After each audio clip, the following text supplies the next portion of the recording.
দেওয়া আছে a square plus b square equal c square. কি করতে বলছে? প্রমাণ। তাহলে প্রমাণ করতে হবে যে a six plus b six plus three a square B square c square equal c six. দেখো এখানকার দুইটা পক্ষ আছে, একটা বাম পক্ষ একটা ডান পক্ষ। আমরা বাম পক্ষ নিয়ে কাজ করব, left hand side. A six plus b six plus three a square B square c square. এদিকে একটু তাকাও। এ সিক্সকে যদি ভাঙাই আমরা এ স্কোয়ারের উপর কিউব দেওয়া যায় না? এ সিক্স প্লাস বি সিক্সকে ভাঙাবো এ স্কোয়ারের উপর কিউব। এই three a square B square c square সাথেই থাকবে। A square B square c square, এই দুটো মিলে যদি কাজ করি তাহলে এ কিউব প্লাস বি কিউবের সূত্র হয় না? কোথায়? বি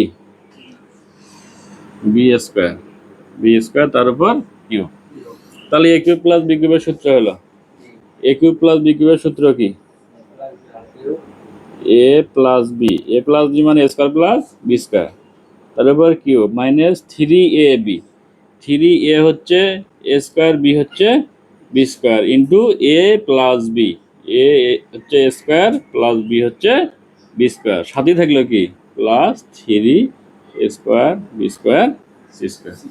এ লাইন বুঝছো কিনা? সূত্রে আসলো, সূত্র হচ্ছে a plus b whole cube minus three a b into a plus b, তারপরে three a square B square c square. আমরা এখানে কি জানি? A square plus b square equal কি সি স্কোয়ার না? তাহলে এ স্কোয়ার প্লাস বি স্কোয়ারের পরিবর্তে আমরা লিখতে পারি সি স্কোয়ার তার উপর cube minus three a square B square, আর এটুক পরিবর্তে লিখতে পারি c square plus three a square B square c square. তাহলে এটা হলো plus three a square B square c square, এটা হলো মাইনাস, দুটো একই, তাহলে প্লাস মাইনাসে কাটা গেল। তাহলে এখানে সি স্কোয়ার উপর কিউব করলে হলো সি সিক্স। তার মানে আমরা কি ডান পক্ষটা পেলাম। তাহলে বাম পক্ষ সমান ডান পক্ষ প্রমাণিত। LHS equal RHS proved.